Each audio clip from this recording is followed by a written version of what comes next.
Welcome. Today we are continuing with paper 2 that we looked at yesterday. Kindly subscribe. Question 4a. State 6 teachings of St. Paul on the proper use of the gifts of the Holy Spirit in the church. Be used for common good. Be used to encourage, to bring unity. Appreciate all gifts. Gifts should be used in love. The gift of speaking in tongues should be minimized, that is in public. There should be interpretation if the gift of speaking in tongues is being used. Gifts should be used in an orderly manner. Prophecies should be evaluated. Question 4b. Explain the unity of believers as explained in the concept of the church, as found in Ephesians chapter 5 from verse 21 to 32. Symbol of marriage was used to show unity of believers. Christians are united to Christ just as the husband is united to the wife. Christ loves Christians just as the husband loves the wife.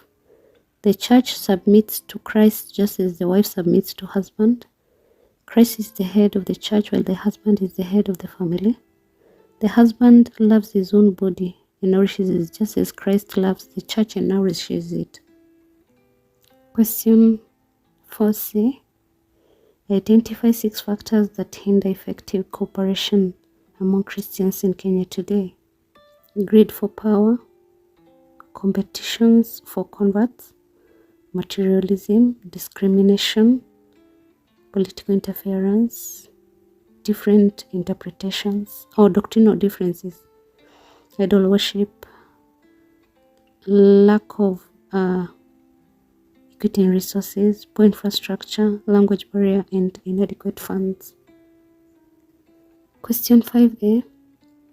Identify similarities between the traditional African and the Christian view on human sexuality. So you here are supposed to start with in both. Sexuality is a gift from God. It is sacred. Should be used only in marriage. It's for procreation. There are rules on the use of the gift of sex. Elders or the old to guide the youth regarding sexuality. All responsible sexual behaviors are condemned. Question 5b. Mention 7 factors that have led to the increase in intermarriage among communities in Kenya today. Employment, education, Christianity, migration, urbanization, language, modern means of transport, modern means of communication, sports, modern trade. Question 5c. State 7 challenges that children from single-parent families face in Kenya today. Identity crisis, social stigma,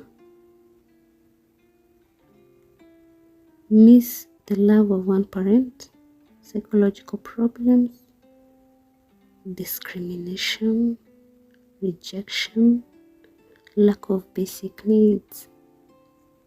Question 6 here. How has science and technology improved human life today? Enable to travel faster,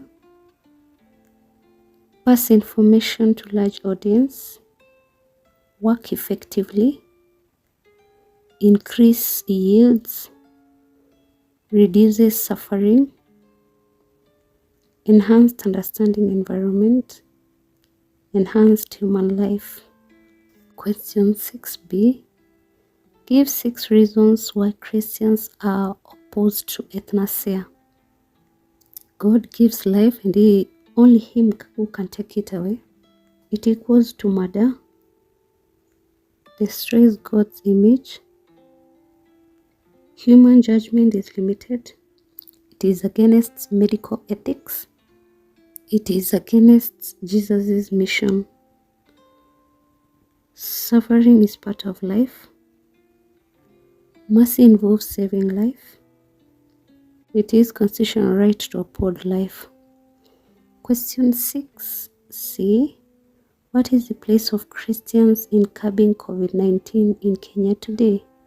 Keeping distance, undergoing vaccination, frequent hand washing, wearing of face masks, avoid overcrowding, seeking medical attention in case of suspicion of attack, quarantine, or you isolate those who are affected. Did you understand? Kindly let me know in the comment section below and what video I can look at tomorrow. Thanks a lot for subscribing and listening to me. God bless you.